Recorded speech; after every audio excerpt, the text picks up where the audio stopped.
Hi, welcome to the Quinta. It's a beautiful January day. Sun's out, as you can see.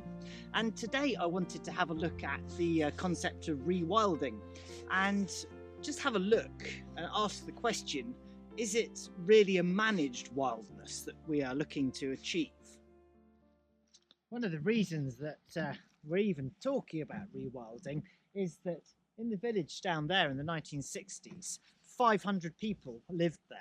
500 residents. I think today it's less than 40. So we simply don't have the human resources to manage all of this. So some of this land is going to have to be rewilded, whether we like it or not. I want to talk about some of the pros and cons, as I see them, of rewilding. And I'd be really interested to know what you think. It's a fairly simple fact that we have got far too much land, really, and there's only so much that we can cultivate. So what do we do with the rest?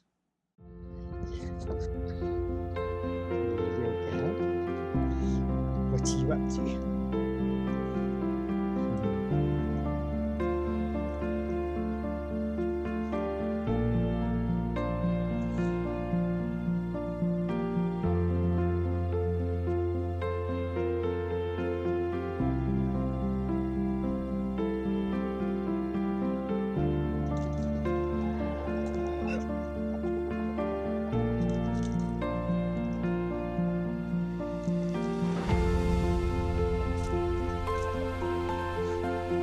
Playing hide and seek with those puppy dogs.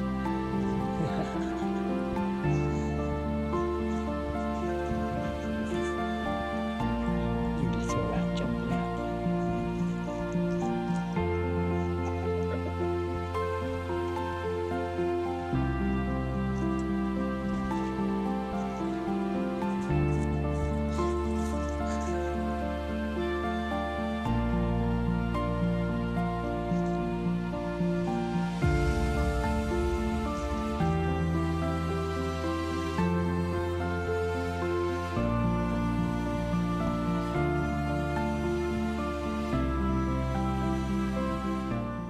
Maya, of course, isn't stupid, and she knows that there are often eggs in there. I think she ate 3 yesterday. Terrible behaviour. We're tackling a big project, rewilding our Quinta in fire-prone rural Portugal. Stick around to see what we're doing, and I'd love to hear your advice.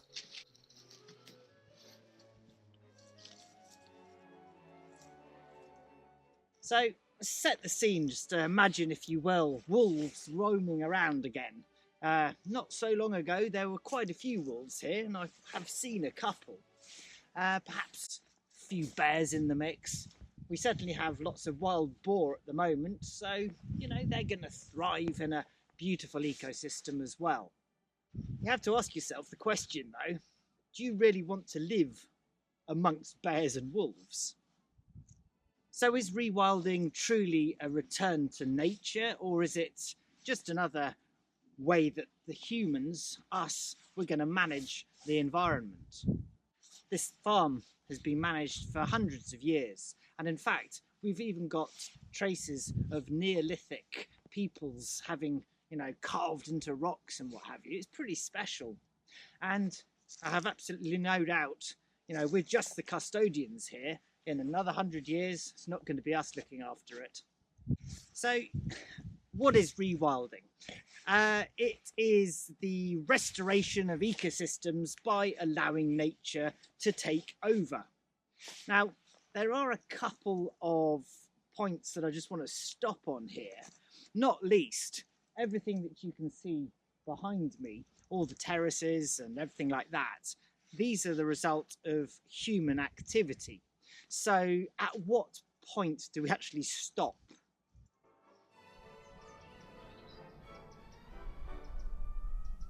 So back to the key question, is rewilding an escape from human influence, or just another way of managing nature?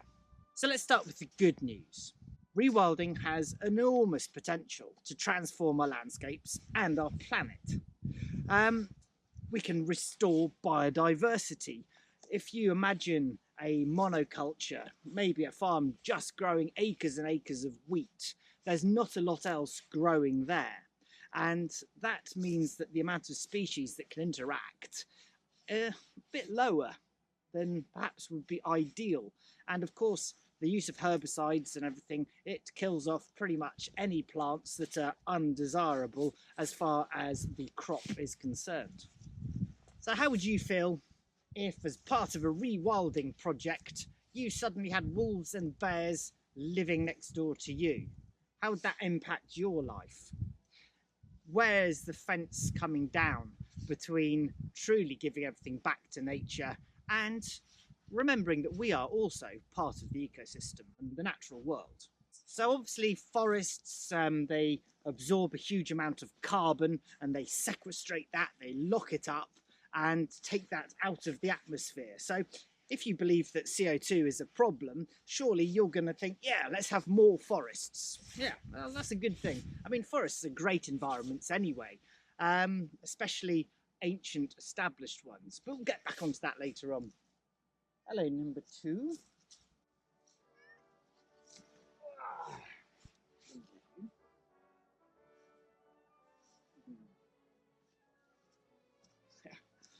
So, yes. I wonder how you feel about wolves and bears. And of course, forests also regulate water. They help the water cycle, they stop runoff, and they keep the soil in a much better state, you know, with the leaves falling, the leaf mold and everything. You get a really nice, rich soil. And that is great for us as well, because we can grow stuff in it. What do you think is the best way to balance fire prevention and rewilding? Let me know in the comments. This was where we parked our truck in 2022. I think we parked it here beginning of August. And on the 15th, it was destroyed. We just couldn't get it off in time. And one of the problems with that is there is a huge amount of muck still around here, which I'm slowly clearing up, bagging and taking off the farm, because I don't want that. It's a load of aluminium and steel and screws and goodness knows what else. I don't really want that hanging around in the soil. I suppose the big question is, how can we develop things like ecotourism and other initiatives that mean that the land is valued, even if it goes back to wilderness? We are still, as humans, going to be placing some form of a monetary or social value on that land. So how do we benefit? Because if there isn't a benefit, then the schemes are not going to work. That's just human nature. Could supporting rewilding change the way that we view the value of land?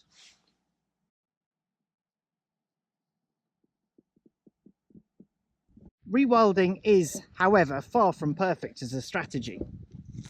There are lots of challenges, and this is one of them. So rewilding comes with risks. It comes with challenges, and some tough questions have to be asked. And one of the really big problems, especially in its early stages, is the risk of wildfires is massively increased. So it does sound like a dream, untrammeled nature and, you know, perfection. But we've got these pioneer species. This is broom, and you can already see it's about 3 foot high. Now, all this was actually burnt about 2.5 years ago in a massive wildfire.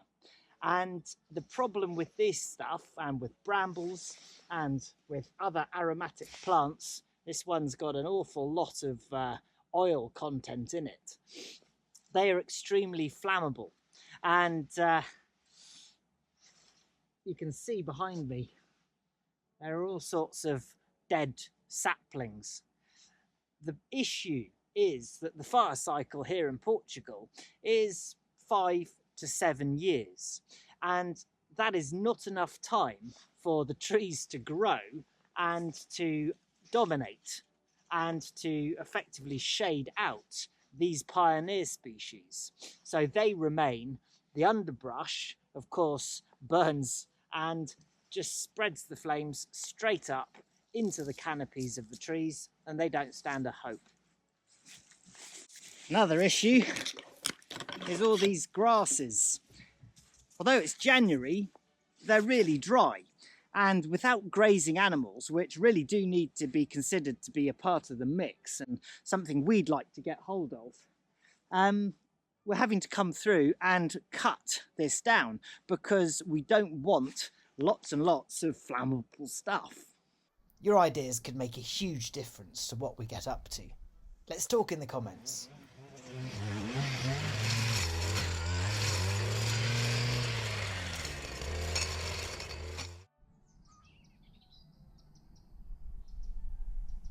So we can see that dense vegetation can be a problem, especially in areas like here in Portugal, where we do have hot, long, dry summers.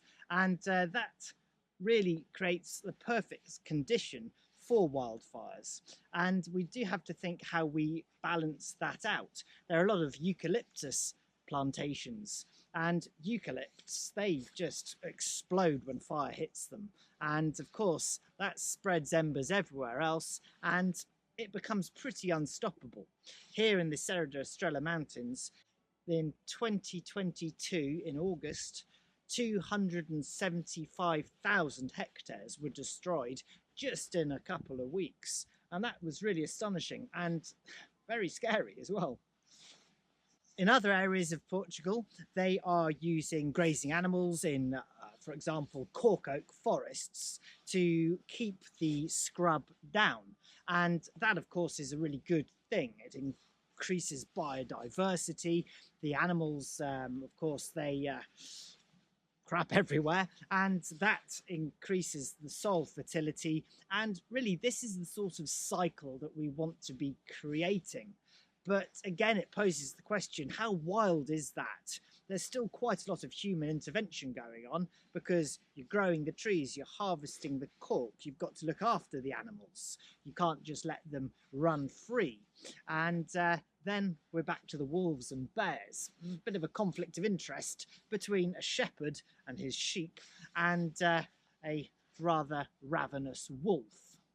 And if you're not using animals, you've got to somehow manage all the stuff that's lying around on the forest floor.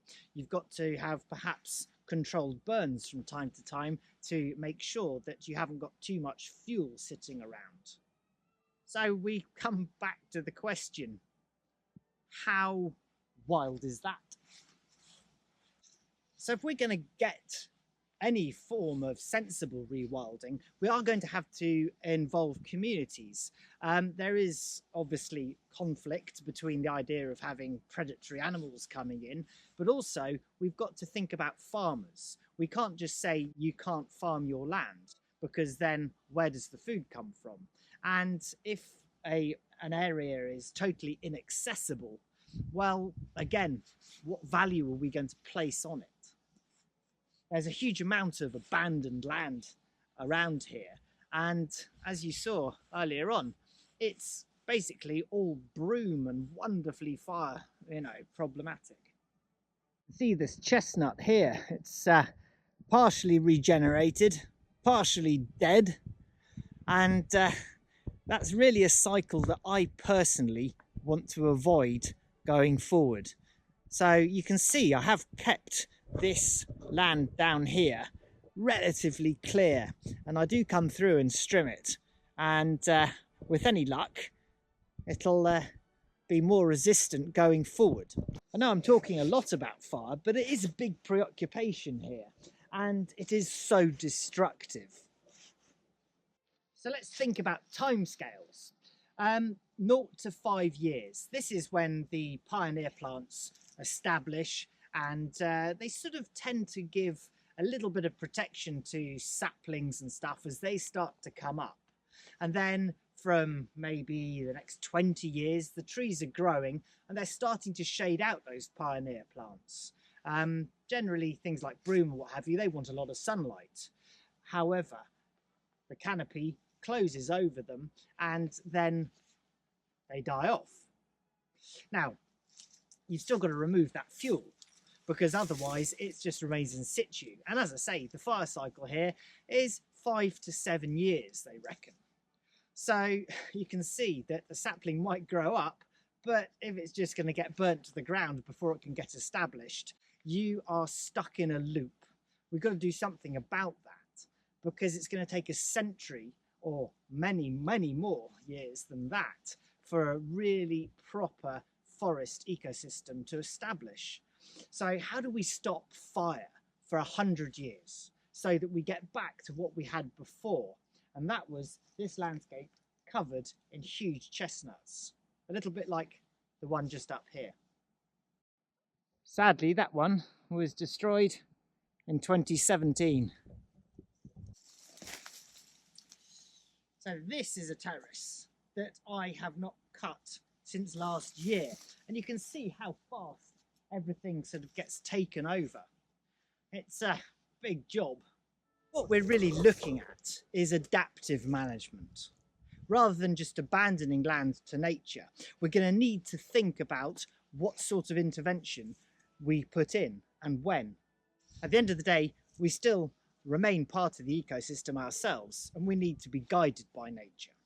Rewilding, it's got enormous potential, but we have to ask ourselves, are we ready to embrace the complexities? Can we balance these risks, wildfires, the need to actually produce food, with the benefits and the long timescales that are involved? I'd be really interested to know what you think. How would you go about it? Have you got any suggestions that we can use here, apart from grazing animals, which is an obvious one? And as I say, we do want to get into that. We just don't really know anything about sheep at the moment. Rewilding is not a perfect solution, but it might just be a way that we can continue to coexist with the natural world and to improve the environment as we move away from the an intensive agriculture that people seem to not like, but you all go and buy your bread in the supermarket. So yeah, balance in everything. The question is, what kind of future do we want to create? As I said earlier on, we're just the custodians of this wonderful place, and it's going to be somebody else's problem in the future. How would you feel if a bear suddenly came round that corner? How would I feel? These little trees never stood a chance. And unfortunately, they also represent an enormous fuel source. This is broom, and these get really very big, and they burn very hot and with a horrible black smoke. When we have the fires in the summer, you can see immediately when a patch of broom is going up, and you then know that all the trees around it are going up as well. And this is what remains, standing, ready, dry as kindling. But it's not just about fire. I don't want to only make it about that, but I hope you understand why it is a big preoccupation for us. There's the other issue of water, because a well-irrigated ecosystem does not burn, or at least not with anything like the same intensity. So that is a big preoccupation of ours, and we have been digging swales. We're trying to restore water mines, and to try to make sure that rather than just running down the hill, the water is being slowed, it gets the chance to percolate a little bit more, and to hopefully make things grow better without us having to do too much physical activity in terms of watering, but also to protect the environment against any fire that might come through. It'll probably pass through anyway, but it won't stick around. And that's the main thing. So I'm off up to the windy parts to start digging the swales. I want to get a little bit done before it starts raining, and of course water management is key. But it is really windy up here, so sorry about any wind noise.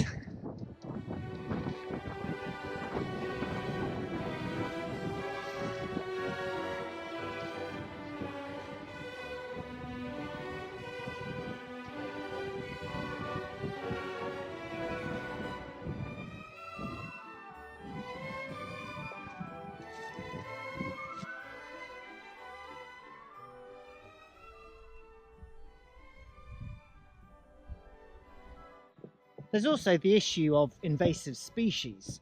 I touched on eucalyptus, but we also have a large patch of mimosa lower down the Quinta, and that has a really interesting way of growing in that it suckers, it throws out roots everywhere, and you get little trees popping up and popping up and popping up. They then sort of tumble over, and they're smothering quite a large area down there. So this is what I mean.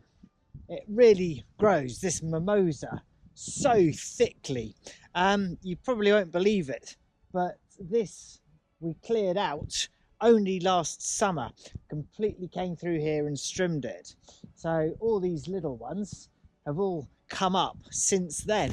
So we can't just let that run free, because otherwise this will just be a mimosa forest.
There we go. I hope you enjoyed the video. Thanks very much indeed, as ever, for coming on the journey. If you did like it, please click like, and if you haven't subscribed already, do please consider doing that. It's free, and of course that helps the channel no end.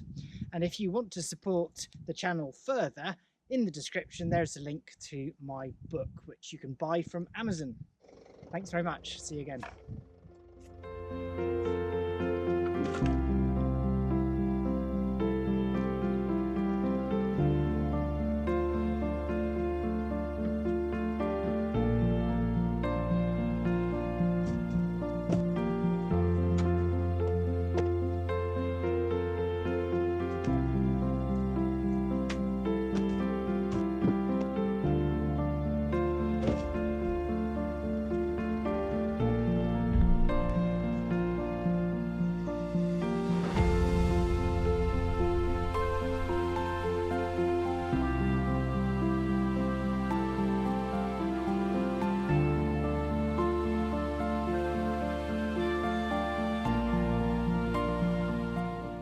And this is what an area looks like after I've come through and taken out the undergrowth and all the broom and the brambles and the muck. I do leave everything there, use a mulching blade, smash it all up, and then that hopefully will break down and become beautiful soil in time. So I'd be interested to know what you think of the concept of rewilding. Is it something that we definitely need to do? Is it a gimmick? Is it the wrong use of agricultural land? And where's the mix? How are we going to put in the wildlife and help that to coexist with grazing animals and look out for the interests of humans as well? Anyway, that's it for today. Cheers.